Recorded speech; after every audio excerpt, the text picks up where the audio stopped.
నిన్న రాత్రి కురిసినటువంటి భారీ వర్షానికి గాలి వాన బీభత్సానికి కూడా హన్మకొండ జిల్లా కాజిపేట మండలం మెట్టుగుట్ట ప్రాంతం దగ్గర ఒక చెట్లు రోడ్లపై విరిగిపడినటువంటి పరిస్థితి. ప్రస్తుతం మనం ఆ చెట్లను చూస్తున్నాము. ఇదివరకు రోడ్ల మీద ఉండడంతో ఇప్పుడే కొద్దిగా క్రేన్ల సాయంతో కొద్దిగా పక్కకు నెట్టినటువంటి సందర్భము.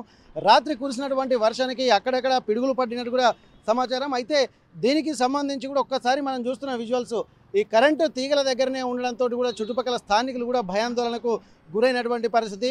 గాలి వాన ఆ బీభత్సానికి శబ్దాలకి ఎక్కడ తమపై పిడుగులు పడతాయన్నటువంటి ఒక భయాందోళన కూడా రాత్రి స్థానికులు గురయ్యారు. ప్రస్తుతానికైతే ఈ చెట్ల పరిస్థితి ఒకసారి చూస్తున్నాం మనము.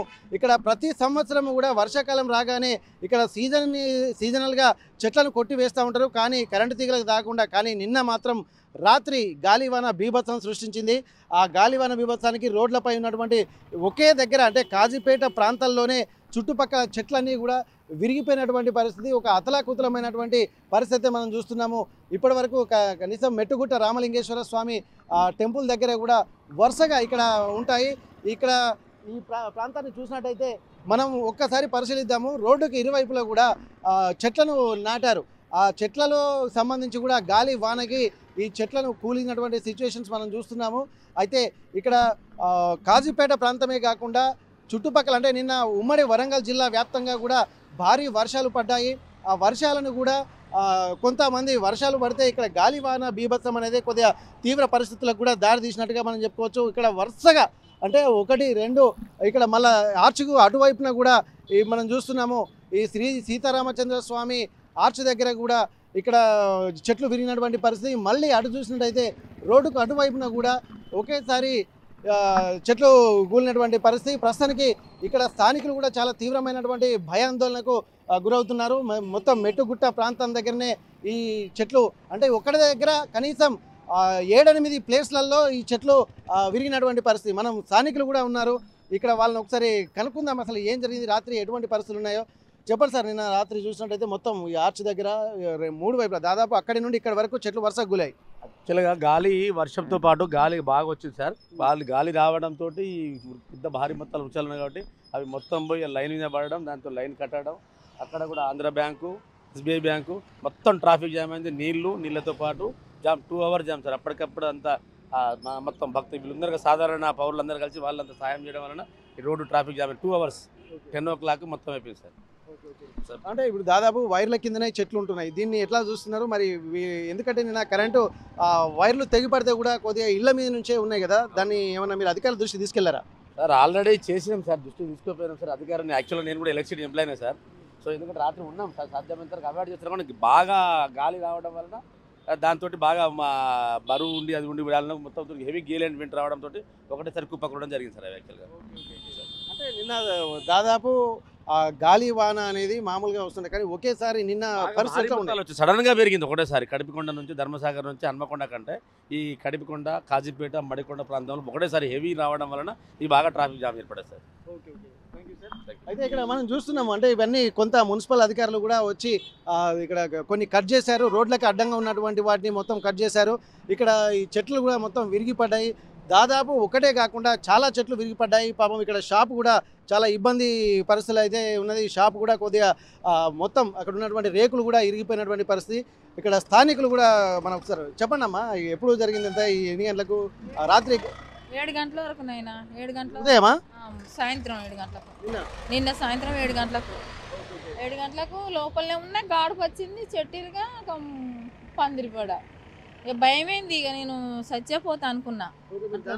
అల్లనే ఉన్నా ఇక ఈ పండ్లు అమ్ముకుంటానైనా ఈ పండ్లు అమ్ముకుంటే అల్లనే ఉంటాయి. ఇక మరి ఇప్పుడు దాదాపు చెట్లు కూడా ఎప్పటికీ పైనే ఉంటాయి కదా, మీకు డబ్బా మధ్యలో పెట్టుకున్నారు. మరి ఇటువంటి పరిస్థితులు కరెంటు వైర్లు పడితే ఇంకా పరిస్థితులు ఉండేది ఎట్లా ఉండేదో దేవునికి ఎరక, లోకానికి ఎరక. ఒక వైర్లు అయితే కాపాడింది, ఆ దేవుడు కాపాడింది అనుకోవాలి. ఇక ఆ దేవుడే కాపాడింది అనుకోవాలి. ఇక నేను వెంటనే అధికారులకు ఇట్లా వచ్చి సత్వరం చర్యలు చేపట్టారా, లేకపోతే పొద్దున్నే ఇవన్నీ చేశారా?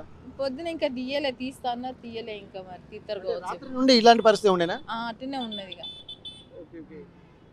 ఇక్కడ మనం చూస్తున్నాము, ఇక్కడ దాదాపు వాళ్ళ చిన్న డబ్బా పెట్టుకొని వాళ్ళ జీవనోపాధి సాగిస్తున్నారు. ఇది కూడా మొత్తం ధ్వంసమైనటువంటి పరిస్థితి చూస్తున్నాము.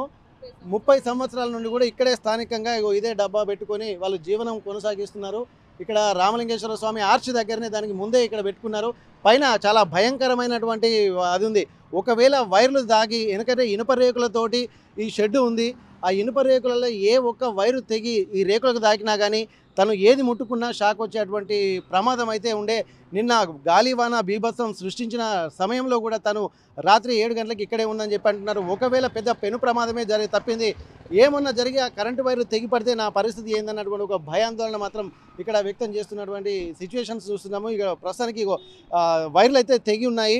ఇక్కడ ఎలక్ట్రిసిటీ సిబ్బంది కూడా వచ్చి ఈ వైర్లను ఇక్కడ కట్ చేసినట్టుగా మనకు తెలుస్తుంది. ఎక్కడైతే కేబుల్స్ ఉన్నాయో, ఎందుకంటే చెట్ల మీద నుండే వేలాడినటువంటి పరిస్థితి, ఆ చెట్ల బరువుకి ఈ కేబుల్స్ మొత్తం తెగి పడడం వల్ల ఇక్కడ ఎలక్ట్రిసిటీ సిబ్బంది కూడా సత్వరమే కొద్దిగా చర్యలు తీసుకున్నట్టుగా తెలుస్తుంది. కానీ ముందు జాగ్రత్తగా వర్షాకాలం వస్తుండడం కంటే ముందే ఇక్కడ కొన్ని కొట్టివేయాల్సినటువంటి పరిస్థితి ఉండాల్సింది. ప్రమాదాన్ని ముందే గుర్తించి తగిన జాగ్రత్తలు తీసుకుంటే ఇంకా బాగుండేది.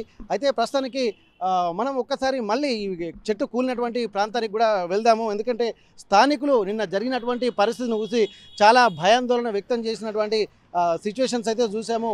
ఇది మొత్తం అంటే కింది నుండి పెగిలించుకుపోయినటువంటి సందర్భాలు, అలాగే పైన ఉన్న పెద్ద పెద్ద కొమ్మలు ఇరిగిపడినటువంటి సందర్భాలు, అలాగే బోర్డులు అంటే హోర్డింగ్లు పెట్టేటువంటి చిన్న చిన్న హోర్డింగ్లు కూడా కూలి ఇరిగిపడినటువంటి సిచ్యువేషన్స్ని మనం చూస్తున్నాము. అయితే మనం ఈ పరిస్థితులు అంటే చెట్టు మొదట్లో కూడా చాలా మొదలకు విరుగుతున్నటువంటి పరిస్థితి, అంటే పైన చిన్న చిన్న కొమ్మలు అనుకోవచ్చు, కానీ మధ్యలోకే విరిగినాయి. అంటే ఏ స్థాయిలో ఈ వర్ష బీభత్సము అలాగే గాలివాన బీభత్సం ఉందో మనకు చూస్తుంటే అర్థమవుతుంది. ప్రస్తుతానికైతే ఇక్కడ స్థానికులు కొంత వాళ్ళ పరిస్థితి చూసి చాలా ఇబ్బందికి ఫీల్ అయ్యారు. మళ్ళీ నిన్న రాత్రి 2 గంటల పాటు దీన్ని దృష్టిలో పెట్టుకొని కరెంటు కూడా పోయింది. ఆ చీకట్లలోనే దాదాపు బిక్కుమన్నటువంటి పరిస్థితి నెలకొంది. ఇక్కడ చూస్తున్నాం ఆ మొదళ్ళు కూడా మొదల నుండి పైన మెయిన్ బ్రాంచెస్ ఏవైతే ఉన్నాయో అవన్నీ కూడా విరిగినటువంటి పరిస్థితి కనిపిస్తుంది. చాలా వరకు స్థానికులు కూడా దీనిపై ఒక ఆందోళన వ్యక్తం చేసినటువంటి పరిస్థితి. ఇప్పటి వరకు ఇది ఒకటే కాకుండా ఈ మెట్టుగుట్ట అలాగే కాజీపేట ఈ ప్రాంతాల్లో కూడా మనకు ఇబ్బందికర పరిస్థితులు అయితే కనిపిస్తున్నాయి. మొత్తం నిండిపోయినటువంటి పరిస్థితి ఒకసారి మనం చూస్తున్నాము. ఇప్పుడు వాటర్ అయితే ఇక్కడ ఉన్నటువంటి పరిస్థితి అంటే నిన్న నిజంగా మునిగినటువంటి సిచ్యువేషన్స్ అయితే మనం కనిపిస్తున్నాము. ఇక్కడ వీళ్ళు స్థానికులు అక్కడ ఒక పెద్ద మోరీలాగా ఉంది, ఈ మోరీలో కూడా మొత్తం నిండిపోయినట్టుగా స్థానికులు చెప్తున్నారు. అక్కడ గాలివానకి అక్కడ చూస్తున్నాం, అక్కడ కూడా మొత్తం విరిగిపడి ఉన్నటువంటి పరిస్థితులు. ఆ లోకల్ ఉన్నటువంటి ఒక గోడలాగా రేకులను పెట్టారు, ఆ రేకులు కూడా మొత్తం ఒకసారి ఒరిగిపోయినటువంటి పరిస్థితి. కొంత ఇంటి యజమాని కూడా ఉన్నారు, ఒకసారి వారిని అడిగి తెలుసుకుందాం. నిన్న జరిగినటువంటి పరిస్థితులు ఏ విధంగా ఉన్నాయో చెప్పండి సార్. నిన్న ఉన్నటువంటి గాలివాన బీభత్సం ఎట్లాంటి బీభత్సం సృష్టించింది? ఇక్కడ బాగా అంటే గాలి తుఫాన్లాగా వచ్చేసింది గాలి బాగా. అందులోకి ఇక్కడ ఏమైందంటే పైన వైర్లు ఉన్నాయి, వైర్లు ఉండటం వల్ల కరెంటు వాళ్ళేమో కొమ్మలు కొడతా ఉన్నారు. వన్ సైడే ఉండిపోయినాయి కొమ్మలు. ఉండేసరికి కార్లు వెళ్తున్నాయి, అన్నీ వెళ్తున్నాయి, ఆడేం పడలేదు కానీ పడిపోయినాయి రోడ్డు మీద. పడిపోతే కండాల డాబా కాడి నుంచి ఇక్కడ దాకా మొదలు పెడితే అన్ని కార్లు లారీలు అన్నీ అయిపోయినాయి. మేము బండేసుకు వస్తుంటే ఒరుగు పడుతూ ఉంది, ఏం పడతాయి మీద కదా అని చెప్పేసి అని అలాంటి పరిస్థితి నిన్న కనీసం అసలు గాలి దొమ్మడానికి కార్లన్నీ అయిపోయినాయి. 5-6 గంటలు ఆ గల్లీలోకి పోయారు, గల్లీలో నుంచి తిరిగి వెళ్తుంటే గల్లీలో కూడా చెట్లు పడిపోయినాయి. అది కానీ ఇలా పెట్టకూడదు, చెట్లు రోడ్డు మీద మంచి గట్టి పెట్టాలి, పెడితే వైర్లు లేని సాటు పెట్టాలి, వైర్ల కింద పెడుతున్నారు.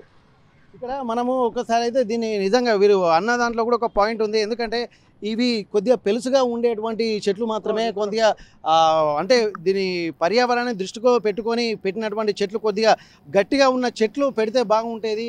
దీనికి సంబంధించి ఇప్పటి వరకు చెట్లు నాటాలన్నటువంటి ఒక ఆలోచన ప్రభుత్వం చేస్తుంది, మంచిదే. కానీ ఎలాంటి చెట్లు పెట్టాలి, రోడ్ల ఇరువైపులు ఉన్నప్పుడు ఎట్లాంటి చెట్లను పెట్టాలన్నటువంటి దాన్ని కూడా ఇక్కడ పరిగణన తీసుకోవాల్సి ఉంది. ఇది ఏం చెట్టు అంటారు? ఇది ఏం చెట్టు అండి? ఇది నిద్రగన్నేరు చెట్టు. ఓకే, ఇది నిద్రగన్నేరు చెట్టు అట. ఇది దాదాపు ఎక్కువగా పెలుసుగా, అందుకే ఇప్పుడు విరిగిన చెట్లన్నీ ఈ రకమైనటువంటి చెట్లే ఉన్నాయి. ఇది ఇక్కడ నుండి కాకుండా కాజీపేట నుండి వచ్చేటువంటి చెట్లన్నీ ఇలాగే ఉన్నాయి. ఒక్కసారి ఈ కాజీపేట నుండి వచ్చేటువంటి చెట్లు కాజీపేట, మడికొండ, అలాగే ధర్మసాగర్ వరకు కూడా ఇట్లాంటి చెట్లు ఎక్కువ ఉన్నాయి. విరిగిన చెట్లు కూడా అన్ని ఈ రకమైనటువంటి చెట్లే.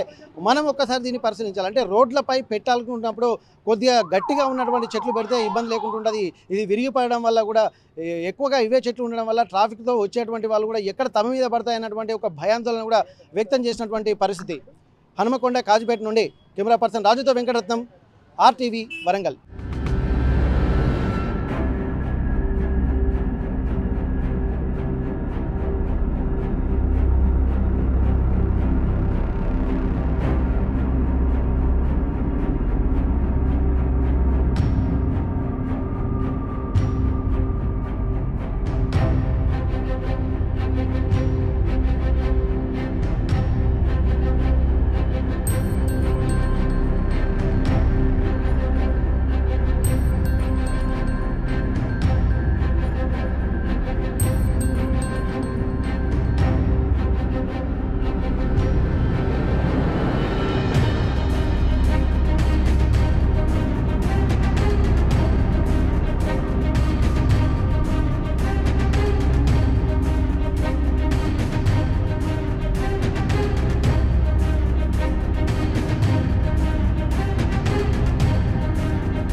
మరిన్ని వీడియోస్ కోసం ఛానల్ ని సబ్స్క్రైబ్ చేయండి, లేటెస్ట్ అప్డేట్స్ కోసం వాట్సాప్ ఛానల్ ని ఫాలో చేయండి అండ్ లింక్ డిస్క్రిప్షన్ లో ఉంది.